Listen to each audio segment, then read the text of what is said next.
हमने ये भी देखा है कि गाँव में, चूँकि आजकल तो ये सारी चीज़ें नहीं हो रही हैं, लेकिन गाँव में जब भी ग्रहण होता था तो गेरू का इस्तेमाल किया जाता था, आपने सुना होगा। क्यों इस्तेमाल होता है उसका? देखिए, कुछ ऐसे पदार्थ पाए जाते हैं गेरू के अंतर्गत, या जो भी, देखो हमारा भारतीय शास्त्र एक तो बड़ा साइंटिफिक है, साइंटिस्ट लोग नहीं मानते हैं, उस पर बात आपने किया है।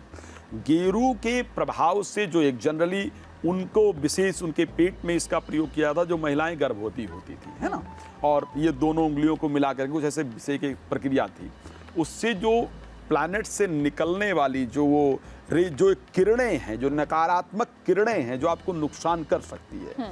क्या होता है कि जब चंद्रमा और सूर्य के बीच में पृथ्वी आई तो ग्रहण का ये नियम है कि इस प्रकार हो जाता है। जैसे कि एक टॉर्च आप मार रहे हैं, उसकी पूरी एनर्जी जा रही है दूर तक, लेकिन जब उसके लाइट को बंद कर देंगे तो उसकी एनर्जी स्ट्रेट जाएगी, है ना। किसी जलने वाले पदार्थ को अगर कंट्रोल कर देंगे तो शायद ज़्यादा फोर्स से उसका प्रभाव पड़ेगा, तो वो सामने ज़्यादा नुकसान कर सकता है। इसी कारण से जब ग्रहण पड़ता है तो जो उनका प्रभाव है वो अधिकतम, जो शक्तियाँ हैं, जो किरणें हैं, वो अधिकतम नुकसान कर सकती हैं। और इन चीज़ों के अंदर जैसे बात किया जाए, गाय के गोबर का प्रयोग किया जाता था या गेरू मिट्टी का प्रयोग किया जाता था, सो ऐसे कंडीशन में वो उस नकारात्मक शक्ति को रोकने के लिए बड़ा सहायक होता है, इसलिए उसको प्रयोग किया जाता है। जी घरों में हम देखते हैं तमाम खाने का सामान रखा जाता है, हालांकि पहले से ये तैयारी कर ली जाती है कि जब भी ग्रहण लग रहा हो, चाहे सूर्य हो चाहे चंद्र हो, ग्रहण जब भी लग रहा हो, उस सामान को उसमें तुलसी का पत्ता डाल देते ताकि वो जो खाने का सामान है, दूध है, वो अशुद्ध ना हो। ऐसा होता है पंडित जी, और क्या इसका असर होता है, मतलब क्या खाना अशुद्ध हो जाता है? देखो, बिल्कुल होता है, क्योंकि जब भी आप देखेंगे कि जब सूर्य या चंद्रमा, जिसे सूर्य को कहा जाता है, आपके शरीर के अंदर जो पित्त प्रकृति है, जो आपके भोजन को पचाती है, उसका जो पूरा प्रभाव है उस सूर्य के अंतर्गत है। इसी प्रकार चंद्रमा का प्रभाव हमारे घर में, जो हमारे शरीर में भोजन पचाने की जो शक्ति है उसको प्रदान करने वाला है, जो भोजन इत्यादि बनाते हैं उसको प्रदान करने वाला है। सो ऐसे कंडीशन में जब इनका प्रभाव हमें मिलना, जब इनकी जो ऊर्जा है वो हमें मिलनी कम हो जाती है, तो ऐसे परिस्थिति के अंतर्गत जो भोजन इत्यादि है उसके खराब होने के, या जो भोजन हमने किया भी है उसके ना पचने के संयोग निश्चित रूप से बनते हैं। तो जब भी सूर्य चंद्रमा का ग्रहण होता है, शास्त्र जो कहता है वो पूरा साइंटिफिक है, इसको ध्यान रखिएगा। ग्रहण पर गर्ग संहिता में बड़ा स्पष्ट वर्णन है, ये कहा गया है 2 ग्रहण साथ में पड़े, गर्ग संहिता कहता है, तो अधिकतम भूकंप आएंगे। और ये बाकायदा सोवियत संघ ने और तमिलनाडु में एक मेडिकल में बाकायदा इस पर रिसर्च किया गया, इन सब चीज़ों पर, ऐसे नहीं है। तो जितना भी शास्त्र कहता है, शास्त्र एक प्रकार का साइंस ही है।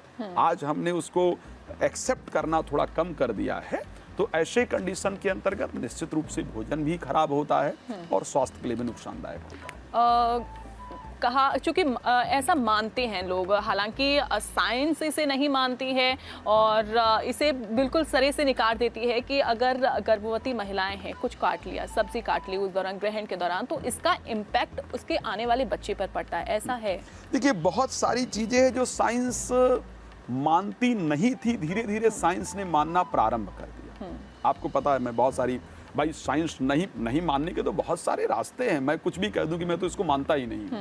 आप कार्यक्रम पर डिस्कस कर रहे हो, नहीं मानने के बहुत सारे रास्ते हैं, बट वास्तविकता में जो प्रभाव वर्णन है वेद इत्यादि के अंतर्गत, उसका इम्पैक्ट निश्चित रूप से पड़ता है, और ऐसा बहुत बार देखा भी गया है।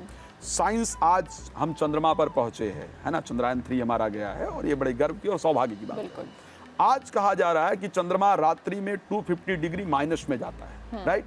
जबकि आप अगर एस्ट्रोलॉजिकल पढ़ेंगे, ज्योतिष पढ़ेंगे, तो आज से बहुत वर्ष पहले ज्योतिष ने सबसे ठंडा प्लैनेट चंद्रमा को माना है, और उसको इतना माइनस बताया गया है। अभी कुछ दिन पहले फरवरी में एक घटना हुई थी जहां पर चंद्रमा, बृहस्पति और शुक्र एक सीध में आ गए थे। आज आपने देखा टीवी पर उसको बड़ी उससे दिखाया गया था, लेकिन अगर देखा जाए तो जो पंचांग आज से 100 वर्ष पहले छपे हैं, 50 वर्ष पहले छपे हैं, उसमें बाकायदा मेंशन है कि ये डे ऐसा होगा जिस दिन तीनों प्लैनेट एक साथ आएंगे। सो नहीं एक्सेप्ट करने के लिए तो हमारे पास बहुत सारे ऑप्शन हैं, बट सच्चाई ये है कि ज्योतिष या वेद साइंस से अलग नहीं है। ये जो ऋषि मुनि थे, ये पहले बाकायदा साइंटिस्ट ही थे। आपको पता होगा, आज आप रिसर्च कर रहे हो कि तुलसी इम्यूनिटी बूस्टर है, राइट। हमारे ऋषियों ने कब कह दिया था कि भाई तुलसी खाने में डाल करके खाओ, प्रातः चरणामृत लो, उसमें तुलसी डाल करके पियो। आज आपको ऑक्सीजन भगवान लग रहा है, 2021 में कोविड के टाइम पर ऑक्सीजन देने वाला भगवान से कम नहीं था। तो पीपल को हम भगवान मानते हैं, गलत क्या है? पीपल दिन रात हमको ऑक्सीजन देता है या नहीं देता है? तो साइंस, जो एक्चुअल साइंटिस्ट हैं, जो धर्म को मानने वाले साइंटिस्ट हैं, वो उसको आज भी एक्सेप्ट करते हैं।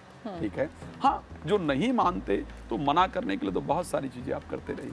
अच्छा, ग्रहण अगर लग जाए, खत्म हो जाए, चूंकि ये साल का आखिरी चंद्र ग्रहण रहेगा, तो ऐसे में उसके बाद जस्ट क्या करना है? उसके जस्ट बाद कई बार स्नान करते हैं, तुलसी पानी में डाल के स्नान किया जाता है, या फिर गंगा जल का इस्तेमाल करते हैं पानी में स्नान करने के लिए।